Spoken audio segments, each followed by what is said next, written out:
there, my name's Jill Tiny. I'm from Collaboration Global, and this is our podcast, Being Human, Hidden Depths. I'm going to be interviewing some of our members from Collaboration Global, and they're going to be sharing with you their extraordinary lives. Although they would probably believe they're just normal, everyday, average humans, but they are extraordinary. A bit like you and me. We all have our story to tell. We've all been through difficult times, and we've come out the other end having learnt an extraordinary amount about ourselves that we can share with others. So I think you'll find lots of things that will resonate with where you've been in your journey as well. I look forward to seeing you on the other side.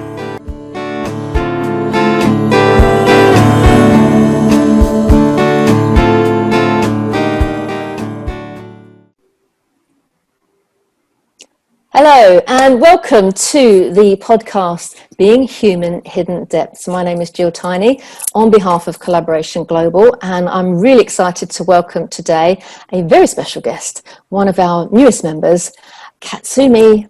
How do you say your surname? I forgot. Sakamoto. Sakamoto.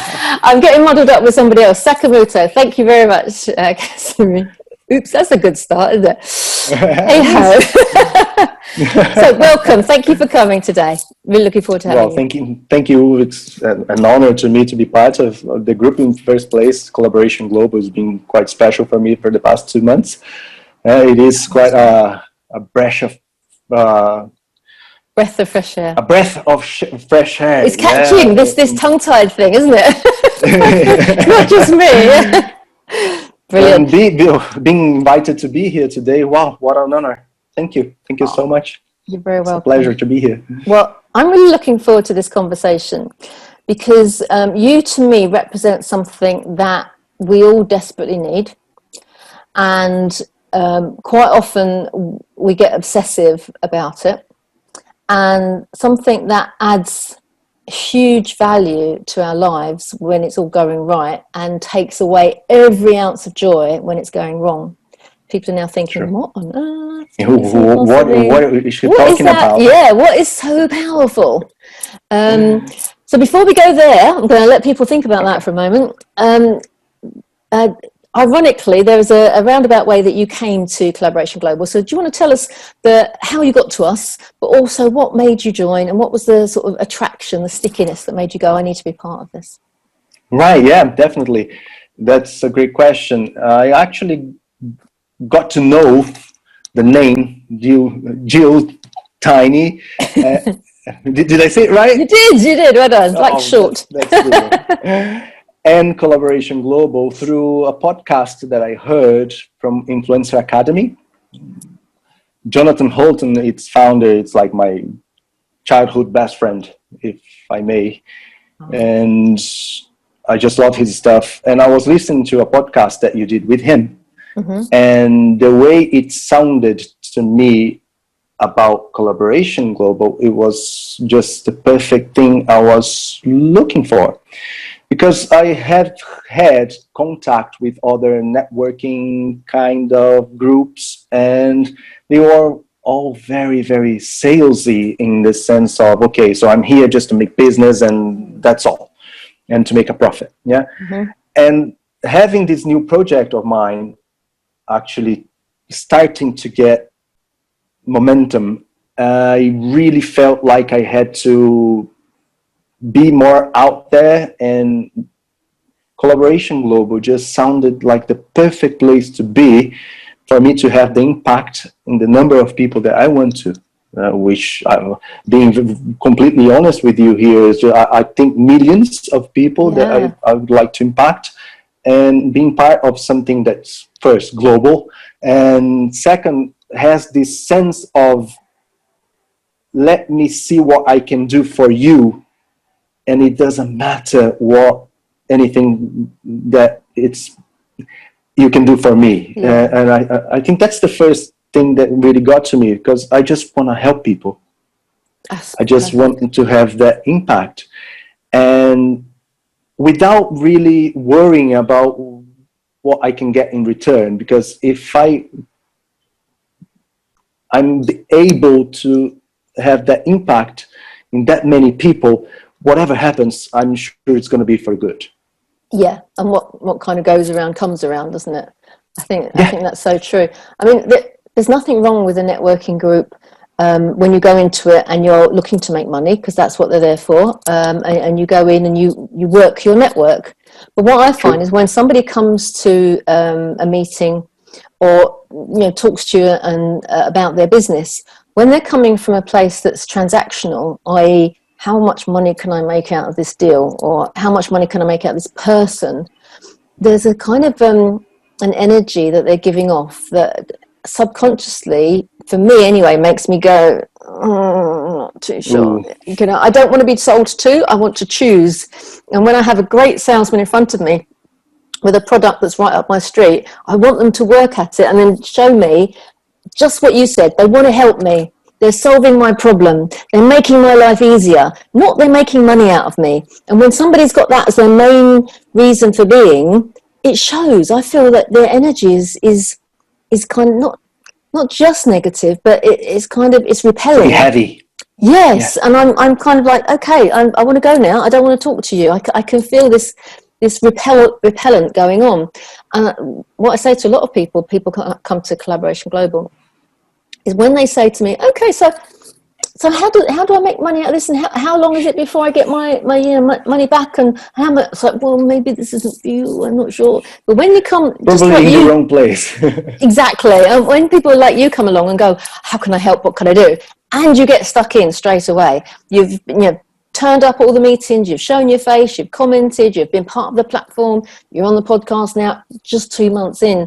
It's this like, roll your sleeves up and see what I can do to help people. And to me, that's like, what if the whole world looked like that? What if the whole world? It would be amazing, wouldn't it? Exactly. So the impact that we are making together, because we both have that same viewpoint of let's see how we can help. And then when you get a few people like that together, it just goes bigger, bigger and bigger. It just goes bigger. You are fitting in like a hand in a glove. Seriously, it's so lovely. And what I like is when a new member joins, and then I hear other people talking about the new member. It's like, oh, okay, they're getting around a bit. People get to know them. They've got this little reputation of like, I really like him. He seems so cool. Oh, wasn't he brilliant? He's been helping me. He's been doing this with me. So a few people have said that to me already, and I just love that. Oh, that's brilliant. That's great to hear. Yeah. So let's go back to the beginning. Tell us a little bit about the young Katsumi. Was he a good little kid? Did you have a dream or ambition when you were like 8 and got it squashed because somebody said you've got to go and get a job and earn some money? How did this all come about? Well, I'm a really, really blessed person in that sense, because I've got my mom and my dad that I'm going to say the best people on earth, but obviously everybody else is going to think someone else is the best person on earth. But my parents, for me, they're just amazing, and I'm such a huge fan of them. And I always tell my friends that when I get there, I'm half as good as they were, then I'm just fulfilled completely. Because they were that good with us. I mean, I've got a brother and sister, younger brother, older sister. Okay. I'm right there in the middle. Is she a bossy boots? Does she tell you what to do? Yeah, exactly. But they've always given us so much love and so much caring that my childhood was just perfect. Obviously, we've never been rich or like had lots of money, but there was always enough. And now that I've grown up and I actually realize what an adult life is like, I can actually see how they sacrifice themselves for us. And it's so amazing to know that I'm loved that much. So so my whole history it comes from that place. That my mom and dad, they were always doing everything they could, and even what they couldn't, to make sure that we had the best chance possible. So every time we came with the idea of trying a new sport, they would make it happen. Learn a new language, they would make it happen. So they actually put us into an English course so we could actually learn the English language. By the way, for you that are listening and don't know my background, I'm Brazilian. So yeah, I come from Brazil. And learning a new language obviously was really good. And when they had the chance to take us abroad, which was actually end of the 1990s, 1999, my dad had this opportunity to go abroad to do some research in the university. So he actually took the whole family with him. So we could have this new experience of new, not just the language, but the culture, and actually broaden our opportunities. Again, they were thinking about us. So that was always amazed me. That has always amazed me. They were really, really good. Was there a shock when you first came to the UK? Where did you end up? What city were you? Well, we went to North Wales. Yeah, we lived in Anglesey, and well, that's a fun fact. I actually lived in Shambapur, Gingilgogeri, Quendubu, Chanticilio, Gogogor, which is never heard that with a Brazilian accent the before. longest name on earth. Well done, you. I've never been able to say that. That's fantastic. It did take me the whole 2 years that I lived there to learn how to pronounce it. I probably pronounced it wrong somewhere, yeah? It's way too long. You got through it, though, and that will stay with you forever. That's brilliant. But what a beautiful part of the world. So you must have thought all of England was like that. It's like, what a pretty, all of the UK, rather, was like that. It is a fantastic place, having Snowdon just in your backyard. Wake up to go to school and look at Snowdonia National Park every single day. It was a bliss, yeah. And I have to say that I was surprised in a very good sense, because no offense to any of you, please don't get me wrong here, but the British people has the fame to being a bit colder, in the sense of, very restrict and upright, and with the royal family and everything. But for us Brazilians, that we are very touch-feely and, come here, have a hug. We were quite tense when we first went to Britain, because we had the image of, okay, so we need to be a bit more cautious. We can be all of us, what we are. We need to be a little bit more conservative in a sense. But when we first got there, our neighbors were just so fantastic. And they just came around and, look, if you need any help, we're here. We couldn't speak properly the language yet, so we had quite a difficult time understanding each other, but we just made it work, and they were so good to us. It was quite amazing, and so that was a great surprise for us. That's lovely. It's funnily enough, my neighbours where I was growing up in the East End of London, they were Portuguese, but also came to the UK without any language. So it wasn't until their son started to grow up that he became our interpreter. And then it only took about a year before the mum and dad kind of picked up the language really quickly as well. But again, very loving and very open, and as soon as I had my first daughter, they were like, "Oh, let me cuddle her, let me have her. You can't have her back." And they were just so encompassing, like a huge family. It was lovely. So I know what you mean. It's interesting to have it. It's a Latin culture, we're very touchy. Yeah. And family orientated, because what I loved about that family is they had the grandma and the mum and dad and the two boys. Well, there's three boys in the end, and then the grandma and the wife's sister, all in the same house. And we were like, "Whoa, that's because my nan, she lived over the road." Yeah, it was a bit weird, but looking back now, I'm like, I quite like that. It was, it's a lovely thing to family is important, I think. It is. It should be important to everybody, but it's lovely to hear about your story about your parents. And where do they live now? Oh, we all live in Brazil now. I live in São Paulo, the big city, São Paulo. They live in the countryside of the state of São Paulo, somewhere around 8 hours away. Oh, that's quite a So way. yeah, Yeah. it is a huge country, yeah, with continental Mm, proportions. So yeah. it takes an 8-hour drive to get to them, but they live in a very quiet, small town that is just peaceful. The silence, the nature, got a Mm. huge river just outside their door almost. Ah, So it is great to go and visit them, and I go every month. do So you? Ah, what a yeah, good son you are. So it's like a family reunion every month. Your siblings go at the same time. almost every time. But sometimes it's just me and my girlfriend, or sometimes Mm. it's just my sister.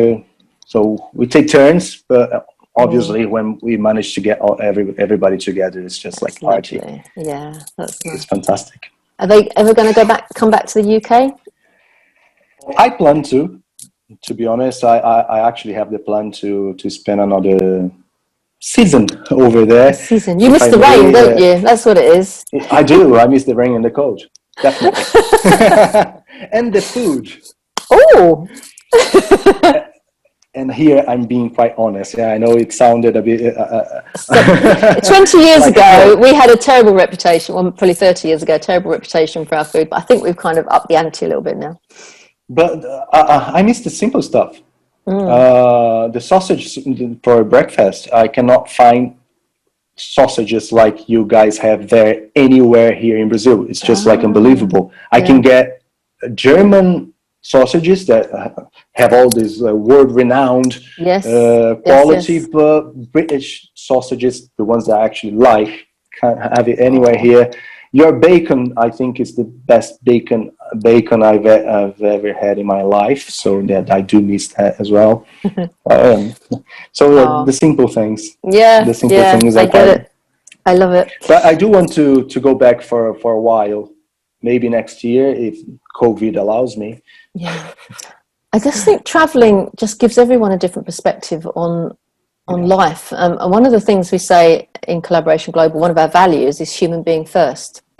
And yeah, by kind of identifying that we don't care where you've come from, we don't care what nationality you are, we don't care what colour you are, what sexual orientation you are, whether you're yeah, male or female, old or young, whatever it is, you're a human being. And we are all joined together. So whether you live in Brazil, or whether you live in Iceland or Australia or anywhere in between, we've got a duty of care to each other. true. And that duty of care is something that binds us together, and we call it like the superpower of love, isn't it? So I Yeah, think when people do go traveling, they see the different cultures and they can relish it, they can appreciate it, and they can appreciate what they've got more at home, probably because it's different to what they've experienced. A friend of mine just took herself off for a year on her own to go around the world, and she said it's the best thing that she'd ever did because of the different people that she met and the different cultures that she managed to experience. Most people just don't. I mean, my parents never even got a passport in their whole lifetime. And it's like, well, how narrow must your view of the world be if all you're true. doing is looking out of Yes. the same window all the time? It's And I very, think that you hit a nail there. Yeah, you said the narrow view. Yeah, when we go abroad and we start getting to know a different culture, our mind just goes like this, yeah, yeah, expands, and it just opens up doors for so many other things that you would never think of if you just stayed in that same place for your whole life. Yeah. So yeah, I do tell everybody that I have the chance to. If you have the opportunity, go. yeah, If it's just, even if it's just for a month, yeah.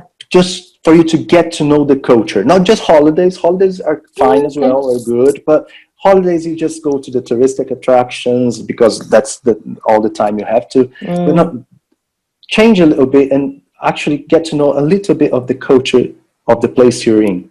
Yeah, And that's just going to open up your mind in such a way that everything else is going to become better because of it. I think so. I I have mean, that feeling anyway. in my experience, whenever, I mean, not that I've ever gone anywhere for a month, I don't think.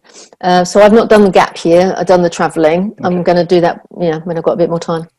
Um, but what I find is when you do get to know people, so we often go back to similar places and we get to know people, and you're right about the British personality. I think we are quite reserved, but a lot of other people, they just invite you into their homes, and it's amazing to break bread with a different nationality, no matter what colour or creed they are. And we went to we've got a property in Cyprus, and we got to know the locals, and they said come round for supper. I'm like, okay, we'll pop round for supper. Oh my goodness, it's like a party. They'd invited everybody. Jill and Alan are coming, so come over. And we were in their little a courtyard out the back, so everything was outdoors, and they've got these olive trees, and they've got all these fairy lights hanging from the olive trees. Beautiful. Massive big trestle table that everyone was sitting around, and there was his brother and his brother's wife and his brother's kids and her mum and his work colleague and their kids, and there was loads of people, and all the food's being passed. We couldn't speak, it was all Greek to us, just couldn't speak a word of the language, so there was like 2 people there that could speak English, so they were interpreting, but it didn't matter. And I said to Alan, if you were to ask Hollywood to do a set that looks like a typical Greek home, this is what it would look like. It was magical, it was absolutely magical. But they open their hearts to us as well as their homes. Yeah. And as memories you never forget, isn't it? It's just wonderful. And friends you make and you keep forever. Yeah, true. Definitely. So let's move swiftly on. I need to go on holiday now. You made me think about, let's go abroad. So Brazil is a great place. Yeah, very sunny.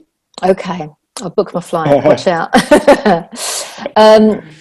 So one of the reasons you joined Collaboration Global is you have a passion, and that's what a lot of people join for, is because they might be doing the day job, but this is what they kind of are committed to, and they have something in their heart, something that's on their heart that becomes their day job, that they want to share with everybody. And you found something that was on your heart. You said, I really need, as you've said earlier, to impact millions of people, because what I know can help people and can transform their lives. And this is what I was alluding to at the beginning of the interview. So tell us what it is that you're going to be sharing with people and how it's going to help. Well, I think it has everything to do with health.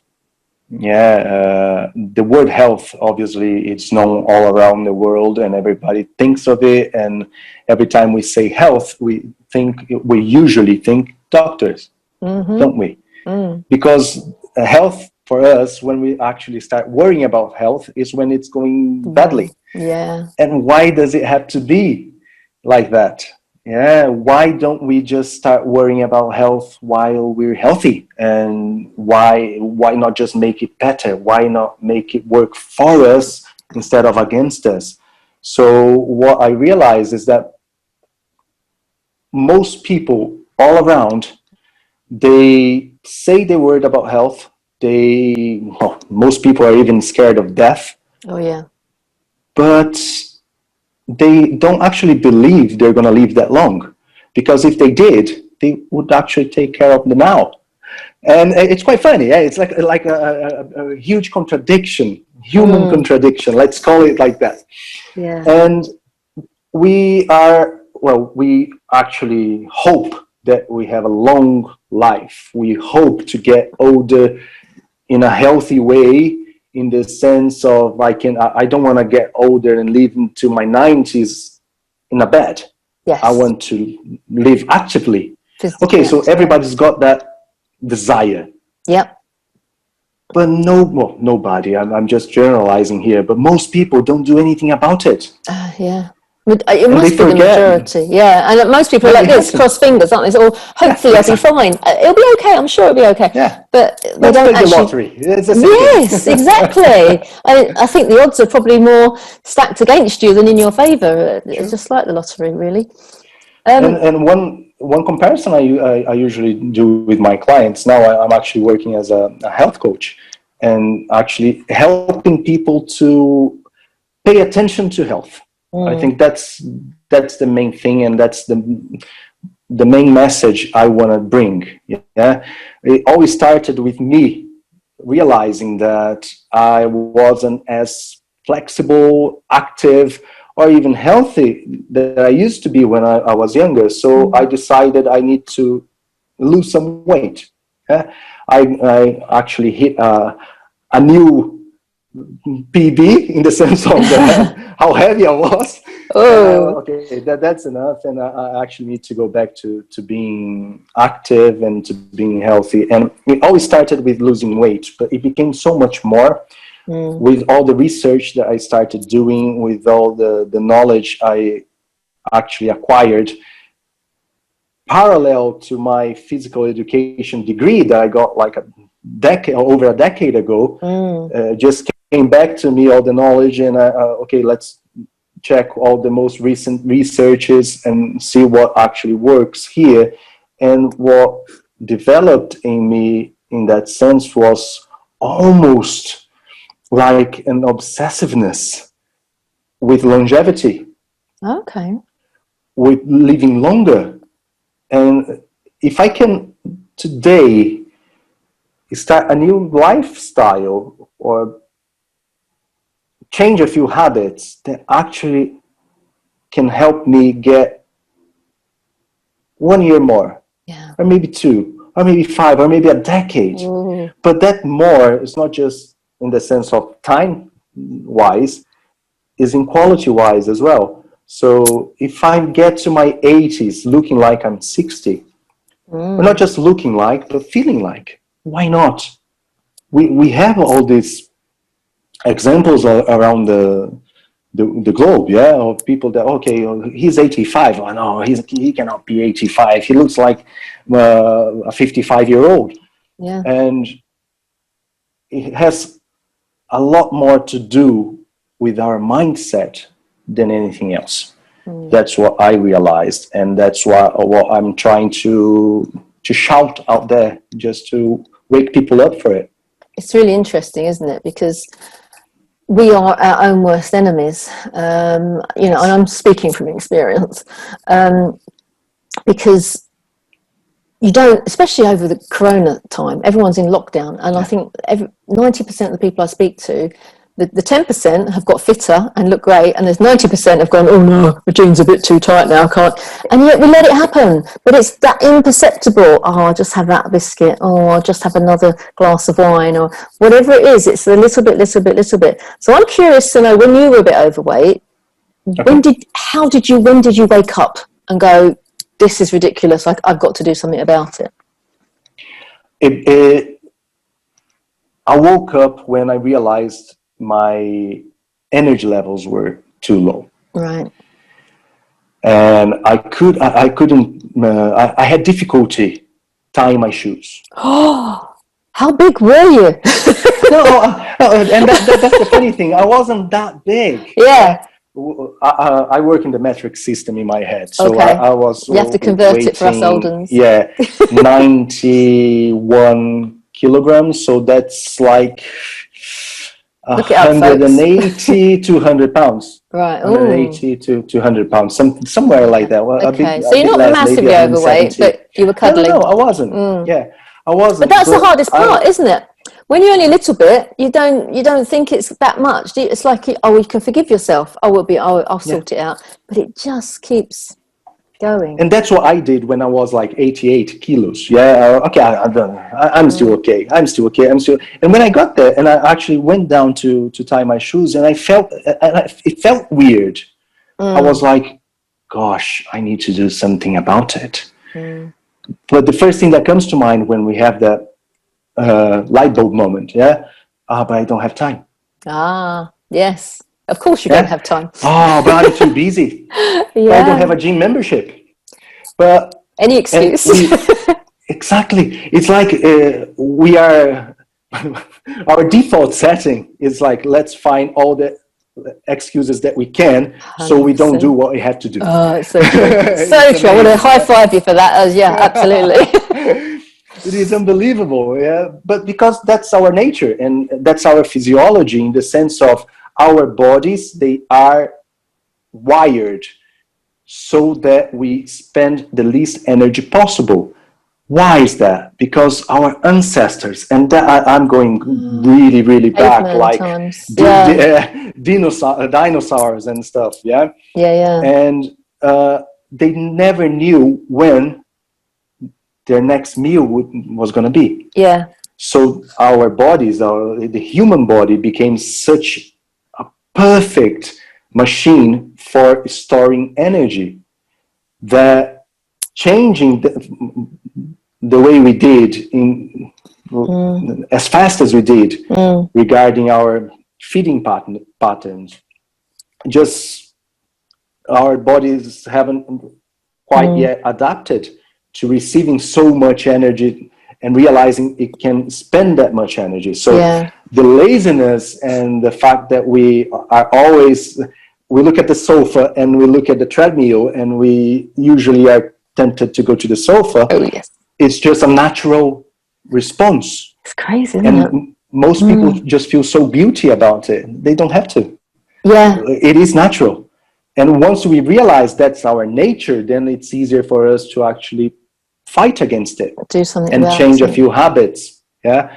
So when I had that snap moment, I realized, okay, I need to do something about it. It was right when we went on quarantine around March. Oh, okay. Right. Yeah, it was quite recent. Yeah. And so now I had the time. So no excuses. My excuses. My excuse was gone. So I was like, okay, so I really have to do something about it because I cannot say I don't have time anymore. And that's when I realized that obviously the first couple of days were quite tiring and a bit like, oh, really, I really have to do that. Yeah. But once I did, I started feeling so much better and so much lighter that after a couple of months, or let's say after 3 months, we were locked down, and I was still going through all the process. And like you said, 90% got fatter, 10% got fitter. I was in the 10%. I lost 10 kilos, so like 22 pounds, I think that was. Yeah. I lost 22 pounds, and I felt then, and I still feel now, 10 years younger. Yeah. So do you think, can you see that you would slip back into that way of being? Because that's what a lot of people struggle with, don't they? They do a great diet, woohoo, I've lost 3 stone, whatever. And then 6 months later, it's like, oh, where did it all come back from? I didn't know. All of a sudden it's back again. You don't realize it. Oh, and I've put on a few more pounds. Yeah. So how do you, guard against that happening? I think that's the magic of patience. Because during the whole process, I would weigh myself every single morning. And some mornings I was a bit heavier than the night before. And but I knew, because I studied the system, because I actually studied physical education, so I've got the knowledge about the technical knowledge about it. I just realized that, okay, I'm not going to do that in a week. I can lose 10 kilos in a week. Yes, I can. It is possible. I can chop off my leg. Okay, yeah, that would do it. Not advisable, but not something that I wish to do, not desirable, but it is possible. But I realized that let's do something that's sustainable. Yeah. So what I did, I worked the math in my favor, in the sense of the caloric deficit, all the exercising that I could do. And I realized that I was going to lose somewhere around half a kilo, maybe a kilo a week. Right. That sounds very sensible. I wasn't going for the let's lose everything in just a couple of weeks. I was playing the long game. Yeah. And because I did that, now that I actually got to the weight that I wanted to, which is 78 kilos, I got used along the last 6 months to a certain pattern that became my habit. So now for me to actually gain, it's going to be a sacrifice, because I'm going to have to jump out of that habit. And we all know that to do something against the habits that we have takes a whole of a lot of energy. Yeah. Yeah. And so I'm quite happy where I am right now, and I'm truly confident that it's not going to come back because of the habit change that I had along the way. It So wasn't, sorry, just finishing the thought, but it wasn't a target weight that I need to get. So it wasn't, it started as a target weight. But now, and during the process, it became more of a longevity thing. Yeah. So I know that what I'm doing is going to add some years in my life later on. So I'm just going to carry on doing, because if I stop now, all the benefits are going to go away as well. Yeah, what a waste. That makes crazy, isn't it, to do that? So many thoughts going through my head. I was just thinking a lot of people would be interested that I like the idea that you didn't have a goal in your head, that you're in it for the long game. Because the minute you go, I'm going on a diet, you go, I'm going to do it for a week, I'm going to do it for a month, I'm going to do it for 2 months. And then you go off of the diet, where in reality, the only way to lose the weight and or get fit at the same time is to play the long game. And understand that what I'm doing now is what I'm going to do for the rest of my life. It is not a diet, it's a lifestyle. Yeah. In the sense of, and it's funny, because if I ask you, what's a horse diet? You're going to answer me. Hay. Grass. Yeah. No, you're going to grass, because naturally they eat grass. Yeah. If we say, what's the dog diet? Oh, the dog diet are the little things they chew every day. They like their meat. Yeah. And only humans that we have the diet word as something that's restrictive. Think about it. Yeah? When we say I'm going on a diet, but we have our diet. Our diet is our fuel source. Yeah, it's bonkers, isn't it? Yeah, and if we start thinking about it in that sense, in the real sense of the word, so what's the human diet? The human diet are plant-based foods, animal-based foods, things that can actually fuel the human body to function in the best way possible. So you're not actually advocating, was it the keto or the blood type or the Atkins or any of those kind of diets per se? You're just talking about feeding and fueling your body with what your body needs. There is a saying that I've read somewhere or saw a video somewhere in social media, that it's a phrase that has been known worldwide. Apparently it came from London, so it came from you guys. It says something about eat your food, use your food as your medicine, so you don't have to eat your medicine as food. Lovely. That's really good.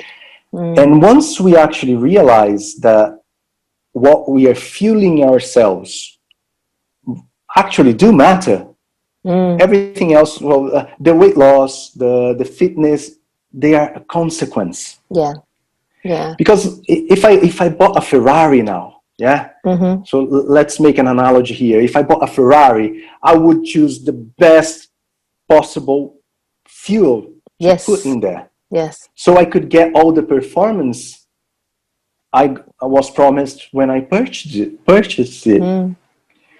And our body is functioning the same way. If I put the best fuel possible inside the machine that is my body, it's going to give out the best performance it can. And oftentimes we complain that we have a little pain here, or something's aching, or I'm not as fit as I used to be. But when we're kids, why do we have so much energy? Why are we so active? Because our parents just give us the healthy stuff. That's true. And when we want the unhealthy stuff, they just say, no, you can't. You're too young to have that. And then when you're an adult, you just give me another donut. Let me get another glass of beer. Have you come across Vega tests? There's a lady that I went to. It's fascinating. It measures the electrical impulse around your body when connected to certain types of food. All right. So, for example, she tested. She's got tiny little vials of different foods, everything down to herbs and nuts and fish and meat and everything. So she's like, oh yes, tomatoes are okay. Try them. Oh yeah, have them cooked.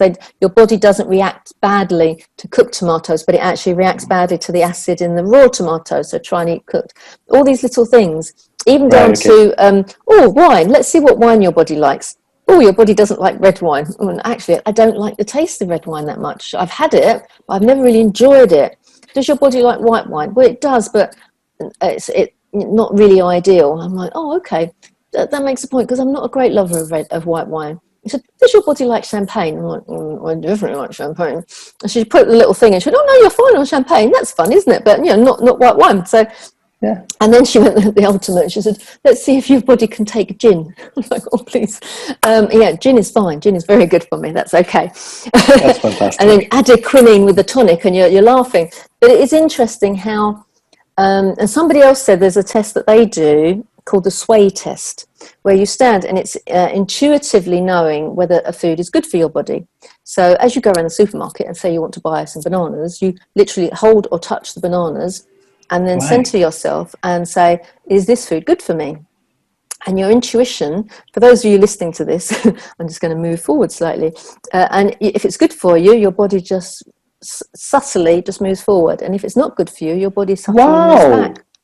And I've tried this thinking, oh, for goodness, cynical. And I've done it several times. And all the food that I know, orange juice, oranges, now, is that psychological? And then even stuff that I've not known if it was good or bad for me, and I've gone backwards and forwards, and then I've gone back to my Vega test that had the electrical, oh no, it wasn't good for me, I'd forgotten about that. So I think your body actually knows. So when you're eating something and you go, I don't really like it, as an adult, unless you've just been a child and all your life and gone, I'm not going to try it because I don't like it. If you've tried lots of different things, but as an adult, I'm not a great fan of cheese, or I'm not a great fan of this. It's your intuition. It's your body saying, actually, it's not that great for you. So give it a miss. Take it away. So I don't do dairy. I rarely do wheat. It's all those kind of things that I look back and go, do you know, I never really did like it. Interesting. So you're tuning in, just like you were saying about the car. You're tuning into the fuel that your body needs that's going to give you optimum health. Yeah, our bodies are quite intelligent machines. Exactly. And the thing is, if you start cooking for yourself as well, you're going to put less rubbish in your body than if you're going, processed meal, that's only going to take 45 minutes in the oven. Well, actually, it takes half an hour if you just do it yourself and prepare it yourself. The less processed food that you take, that's the best way to go. It doesn't matter what. Just make sure you get your macros accounted for, your carbs, your fats, and your protein. But just make sure that you vary a lot as well. There is no size fits all. Yeah, there is no one. This is the one diet that actually works. It depends on your body and how it responds to what you're putting inside, and it has a lot to do as well. And some researchers, new researchers are showing that it has a lot to do with the environment that you are brought up in. Because if you live in the Mediterranean and you have a Mediterranean diet, that makes a lot of sense for your body. But if you live somewhere else completely different, let's say Alaska, and have a Mediterranean diet, it might not be as good. Because it wouldn't make sense, because the foods that you get in Alaska, for example, just the example I gave, you need some richer foods because of the cold. Yes. In the Mediterranean, it might be a bit different. So it depends where you are. It depends on genetics. It depends on you. And that's why you should eat local and eat in season. Because Mother Nature provides us for what we need at the right time. Exactly. That's it. The other thing you talk about, though, which I think is really powerful, is how the mindset has such a grip on our fitness and our health in general. How do you see that? How do you conquer the little gremlins inside that say, you really want a donut, go and eat a donut? I can hear it I now. think, yeah. You said donut. I just like, oh yeah. I know. Don't think of an elephant. That's something Think of an elephant. that's something that we don't have here in Brazil. That I can't find it properly. The donut, the ones that we get like in supermarkets, Sainsbury. Yeah, you Yeah. go to Sainsbury, you get the box with Krispy 6 Kremes. donuts. Yeah, it's just like simple stuff. Yeah. Yeah. Cannot get it here. Cannot I'll get it send here. you It some in doesn't the taste the post. same. It doesn't taste the same. But the mindset thing, I think that's the most important part, because if we decide I'm going to get to that goal, and if we're talking weight wise, so I'm going to lose 10 pounds. When we get to the 10 pounds, it's like we're fighting. It's like the finish line. Yeah. Yes. Think about Usain Bolt. When he goes 100 meters. When he crosses the line, he just floats, and the body just goes. And that's exactly what happens when we set ourselves a weight goal. Because when we get there, we just float, and we let ourselves go. And it's just gonna go, and then when we realize, it's a bit too late, because then we've already stopped. Yes, and then you've got to start all over again, and that's harder, isn't it? It's a bit like the cogs in a wheel. You know, when you start it, it's really hard, and then when it gets going, all of a sudden it's moving really easily. Yeah, and then if it starts again, it's like going back up the hill again. How to overcome that is that first you've got to be patient. You've got to realize that you're not going to lose the weight that you gained over 5 years in a couple of weeks. If you do it properly, you might do it in a few months, but it's okay if you take a few years even. Well, exactly. Don't pressurize yourself, but see it consistently, bit by bit by bit by bit. I mean, one of the things, talk about mindset, we play games with ourselves, don't we? And it depends what your emotional relationship is to food. And I know for me, I stopped getting on the scales after I fell pregnant, and the scales just read really wrong. It just doesn't. Why am I even doing that? And it takes 9 months to create a baby and 9 months to get rid of the baby fat afterwards. So I stopped getting on the scales, and I realized what I was doing is like, I need to lose half a stone. It's always half a stone. I need to lose half a stone. And so I'd get on the scales. I've lost a pound. Hurrah. I'm going to celebrate.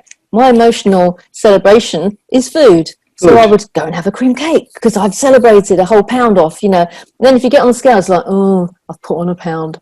I'm going to go and commiserate. I'll go and eat a cream cake. What's the point? Yeah.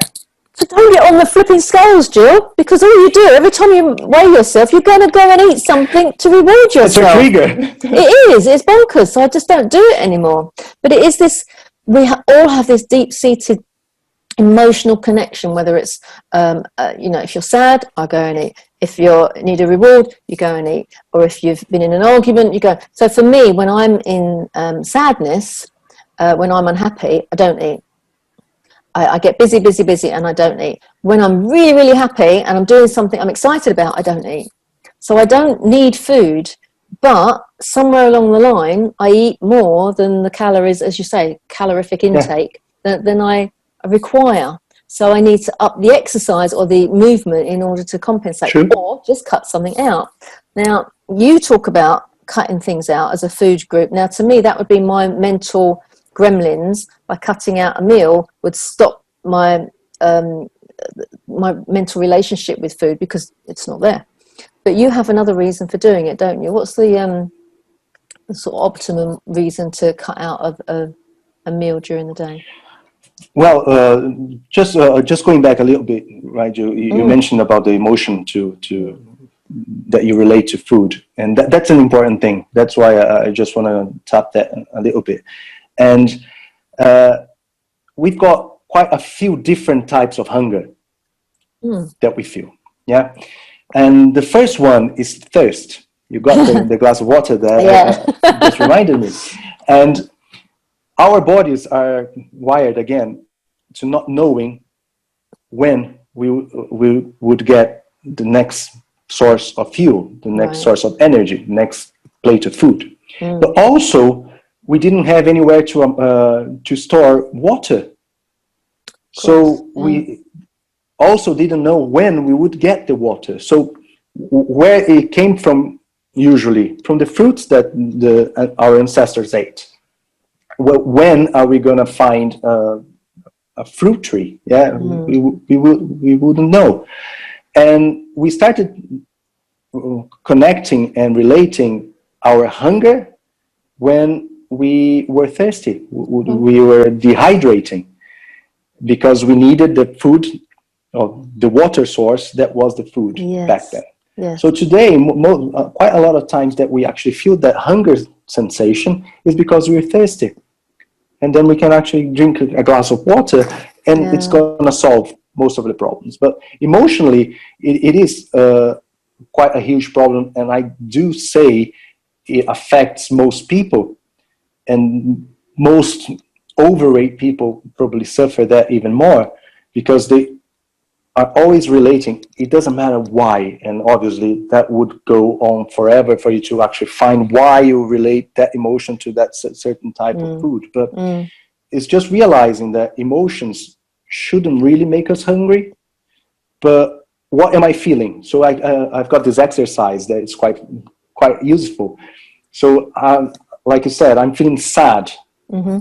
So what do I want to feel instead? Oh, I don't want to feel sad, or I want to feel happy. What non-food ways I can actually get that feeling? So if I ask myself that, just by thinking about it, food is going to go, okay, yeah, that's probably not the best option. Oh, I'm feeling lonely, so I'm just going to eat a whole pot of ice cream. But when I finish eating the ice cream, I'm still going to be alone. And it's just tapping into that, just getting a little bit of... It's the questions you can ask yourself that will cut the cord for the pull of the food. Exactly. Yeah. Because then it's going to generate a whole new other rain of motion. And that puts you back in control, doesn't it? And once I think that's half the reason is we feel out of control. Whenever you've had a period of time where you are overweight or you are unfit or both. I mean, because it's not to say that just because you're overweight, you're unfit. Some people are still quite fit and they're just carrying the extra pounds. But it's understanding why you're putting something in your mouth. And if it's for comfort of some sort, actually you're not going to sate your appetite, because if you are hungry, you need fuel. But we carry on eating after we've sated the hunger because of something else that's going on. And to be fair, for my age group, we were brought up because our parents had been in the war when food was very scarce. You have to clean your plate. So whatever we were given, we had to finish everything that was on our plate in order to be good. So that carries through an awful lot of people. So I think if you get anybody over the age of 50, they're probably going to have suffered, if that's the right expression. And I agree, you shouldn't put anything on your plate you're not going to eat. So you have smaller portions. I mean, the restaurants now do ridiculous sized portions. You go to America. Is it? No, it's crazy. It's crazy. I can't believe oversized part of it. We used to order one meal between me and my husband over there, and we still had stuff left over. It was crazy, but it's obscene the amount of food that goes to waste in those places. But it's just understanding, and also the other thing is cooking your food with love. Being mentally aware that when you're preparing a meal, you're not just throwing it together and you're sitting there going, I'm not really enjoying this, so I'm going to have some dessert and I'm going to fill up on something else that's not so great.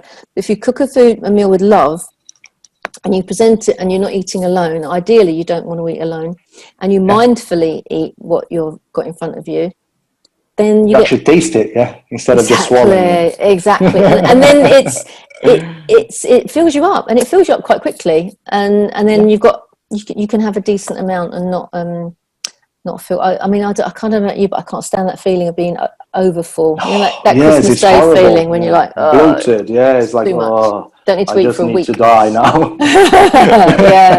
It's a fascinating subject, and it is one that we all struggle with. Even my daughter, who's the other end of the spectrum, she struggles to put on weight. So I say, like, you've got to keep eating little and often. Eat something, even if you don't feel like it, because if you fall ill, you've got nothing in reserve. You've got nothing to kind of fight the bug with. So she has to maintain her weight. So both of them don't eat to live. They live No, the other way around. Yeah. They don't live to eat, they eat to live. Eat so to they live, can yeah. easily go all day and go, oh, I forgot to have breakfast, and it's like 7 o'clock at night. So I have to say, come on, just think to yourself, you've got to fuel yourself. And they are very good at cooking and doing it. But it's interesting, I don't know how many people are like that, but she does have to be aware of, you know, I haven't eaten much, I need to snack. And she's always got a snack in her bag, some nuts or something to keep her going. And we've been out to a restaurant and we go, oh, should we go for a drink first before we go for the milk? No, I'm hungry now. I need to eat now, otherwise I'll pass out. You know what I'm like. So we have to make sure that we feed the poor child. And you look at her when she was a kid, tiny, and you could imagine people looking at me going, oh, she doesn't feed her daughter, does she? Look at the size of her. She was tiny. She was like stick thin. Yeah, but she eats. I can imagine. We're all different, which is a wonderful thing. And I think what you're doing is really turning people's conditioned views that we've had for the last 30 years. The industry of dieting is huge. And I like this sliding longevity of don't have an end goal, just be healthy. Just feel better every day, feel a bit better, feel a bit better, feel a bit better. And you turn around and you go, oh, look, I've lost that half a stone or 3 stone or whatever it is. You won't even realize, when you actually go to the scale and look at it, and it's just gonna go like, wow, I never realized that, because it just becomes part of you.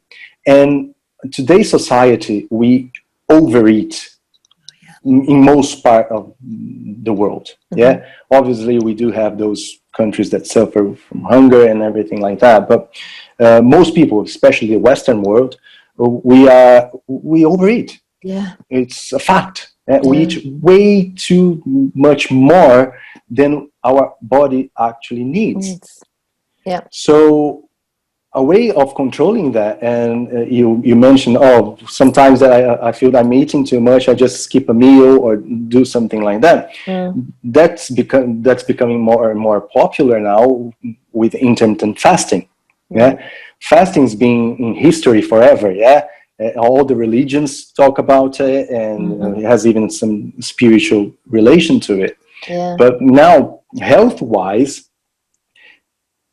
it's such a powerful tool. And not just for losing weight.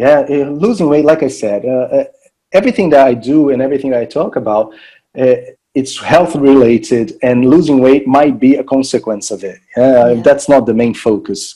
Because if we focus on that, we might be doing some crazy stuff, like we see a lot of junk everywhere on the internet. Oh, look, drink this and lose that, drink that and lose this. And it's just crazy what people are willing to do to their bodies just to fit into some ideal image of someone that created that image that doesn't even exist anymore and doesn't really care.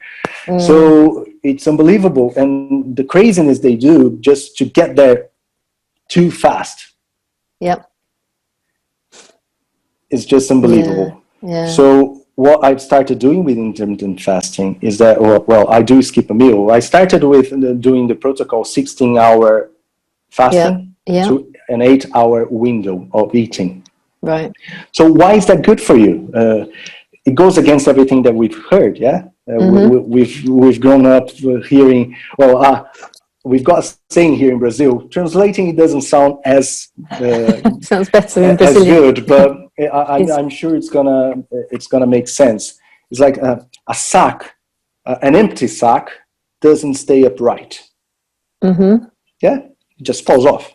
Obviously. So if I've got a full sack, I can actually make it upright.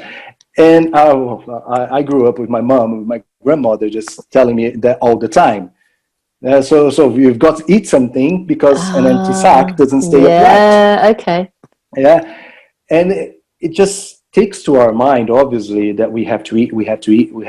And because the food industry is so powerful and so huge in the world and so profitable as well, they created this idea that we have to have 5-6 meals a day, and that's the healthy way to go. The Victorians have got a lot to answer for in that space, because they invented supper and they invented brunch and afternoon tea, and it's like, hang on, how many meals do we need? We don't. We could do with a meal a day for the most radical ones that actually practice intermittent fasting, they live on a meal a day, and they're fine, and they're healthy, and some of them are even building muscle on top of it. Yeah. But it just brings us to such an amazing peak performance of our bodies, because once we restrict our body from energy intake every single hour, so our bodies start to guess, well, when is it going to come? When is the next energy source coming from? When is it going to happen? And then our bodies start to think that we are living in shortage. Right. So what it does, it becomes more efficient. Okay. Because our bodies are made to adapt. They are intelligent machines, and much more intelligent than what we consciously think. Yeah.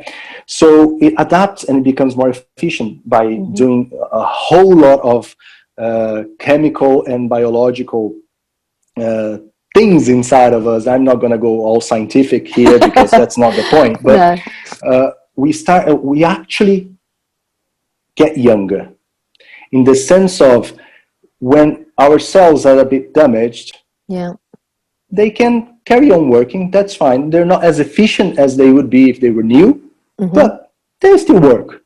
When we go into the fasting state, our body realizes that it needs to be more efficient. So it actually gets those damaged cells and it renews it. Okay. Through a process called autophagy, for example. Yeah. Okay. And we get better cells, more efficient cells, renewed. So I joke about it, and I say that I feel 10 years younger because I probably am, physiologically speaking. Yes. Yeah, physiologically speaking. But also, it changes our metabolism from using glucose as the main source of fuel, energy, to ketones. Okay. So it helps us burn fat more quickly. Right. So the weight loss actually is helped in that sense. But studies also show that when we're using ketones as our main source of fuel, our mind functions better. We have more clarity. I like that. It is great for preventing type 2 diabetes, for example, because it increases our insulin sensitivity. And we don't have those spikes of glucose in our blood, so we don't get the spikes of insulin that comes together. It helps prevent heart-related diseases, because obviously if we're burning more fat, we're not accumulating fat in our arteries. So it brings all these benefits, health and longevity benefits, that just makes sense. Yeah. So when you're doing it, do you stick to the 16-hour rule, or do you just have one meal a day or something? How do you do it? I started doing 16 hours because it's just practical. It's not too hard to start with, and it's just practical because I used to just skip breakfast. Yeah. So I would start eating at noon and stop eating at 8 o'clock in the evening. Yeah. So that's fine. I've got this 8-hour window the whole day. I can eat. It's all good. And then after that, I'm just going to sleep and wake up and start my day. Now, I've changed a little bit. I went a step further because I've been doing that for quite a few months now. So I started doing 20 hours to a 4-hour window. Whoa. So now I have breakfast. Yeah. Around 10:30, 10:30. And then I have lunch around 2 o'clock in the afternoon. 1, 2 o'clock in the afternoon. So I've got this 4-hour window, which I can eat quite okay. I quite a lot. And then I don't have dinner. And what I'm feeling, to be honest, I've just started that 24 thing recently. I'm feeling really good. Cool. Because evidence. Yeah. Because I actually drink more water, so I'm more hydrated. Mm.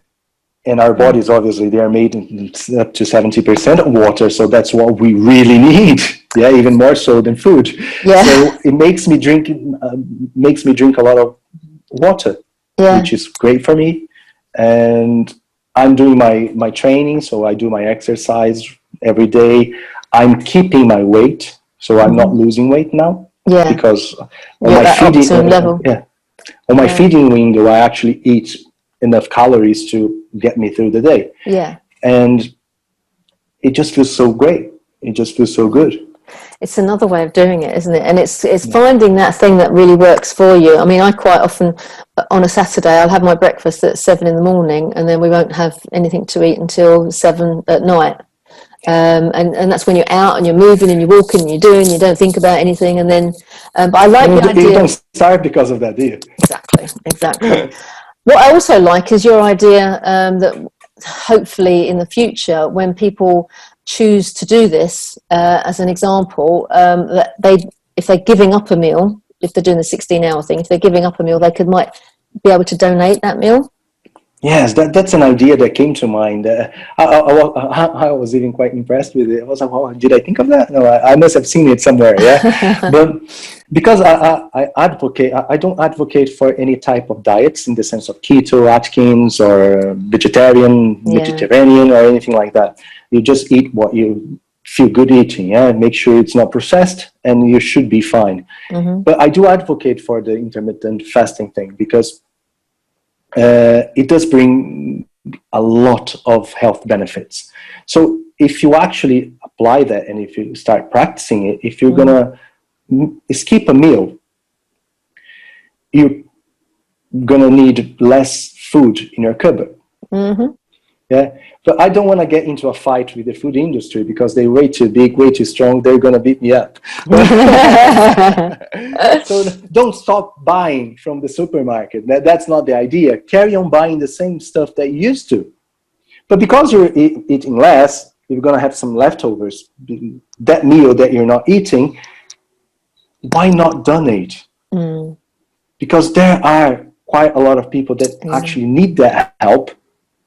And especially in this weird, completely different time we're living now, you probably have someone in a difficult situation around the corner, even if you live in a developed country. Yeah. Because a lot of people are going to be out of jobs.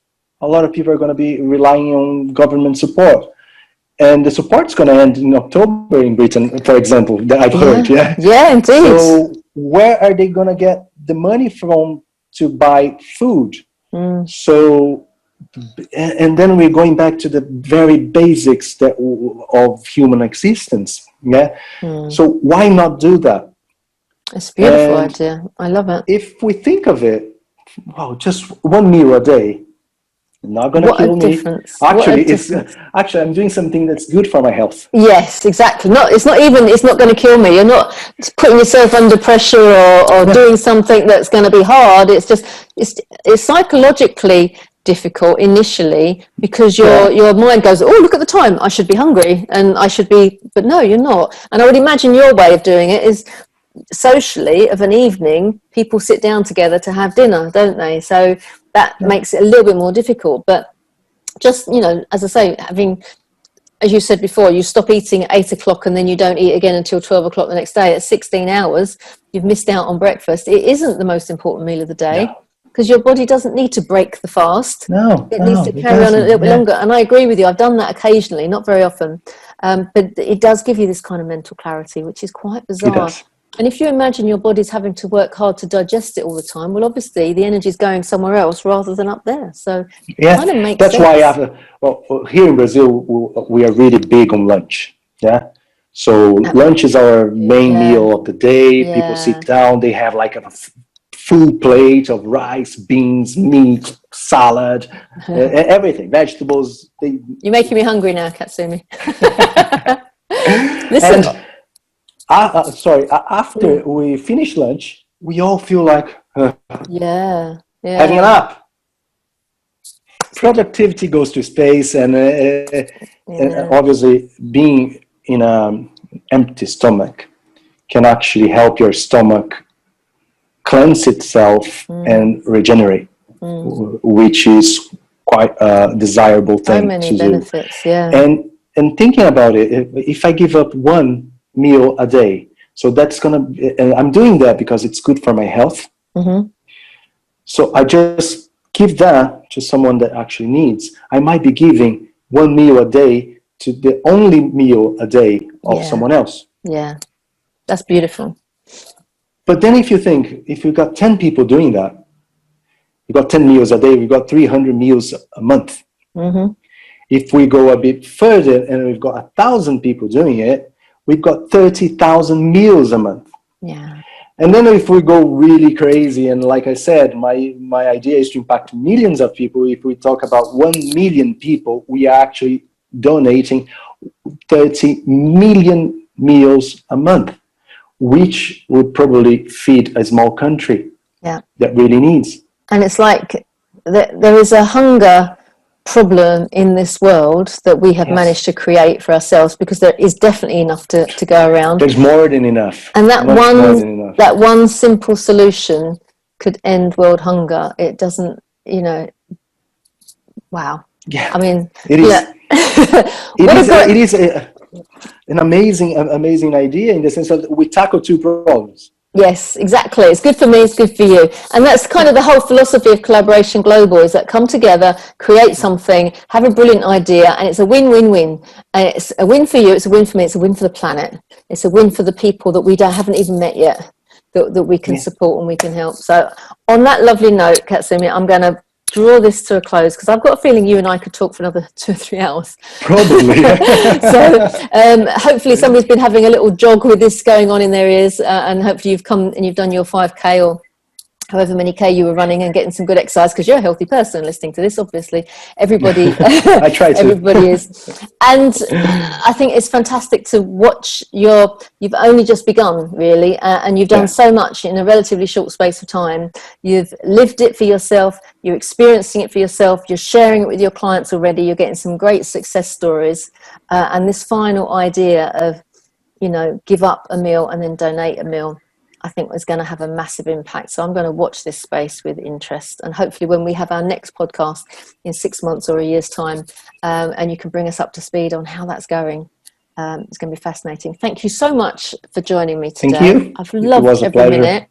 If people want to contact you, maybe to get some advice on how they can either get a bit fitter or lose a bit of weight, or continue this conversation about how they can maybe do some intermittent fasting, right? The best way to contact you. Social media, Instagram and my Facebook page are on KCS Natural Fitness. That's the name I go by. You can also find my personal Facebook, Katsumi Sakamoto, as well. And my website is www.kcsnaturalfitness.com. You can get some information there, and also you can see some testimonials that people that have worked with me and the success they got. And also you have a space that you can get straight in contact with me. So Brilliant. That would be the easiest way. Fantastic. So many places we can get some information and get supported as well. So if you're on a journey of losing some weight or getting fit, then I thoroughly recommend a natural way to do it, and talk to Katsumi about this. So if you've enjoyed listening to this podcast and you would like to meet Katsumi in the flesh, we meet on a monthly basis, the last Tuesday of the month at Collaboration Global. You can go onto Eventbrite and find our details and just search for Collaboration Global, or you can go onto our website, which is collaborationglobal.org. If you fancy having a chat with me over anything, it's jill@collaborationglobal.org. Just email me, drop me a line. Thank you for joining us today, and thank you, Katsumi. It's been fascinating. Thank you, Jill. Look forward to seeing you next time. It was a pleasure. Take care. Thank you. Bye-bye. Bye.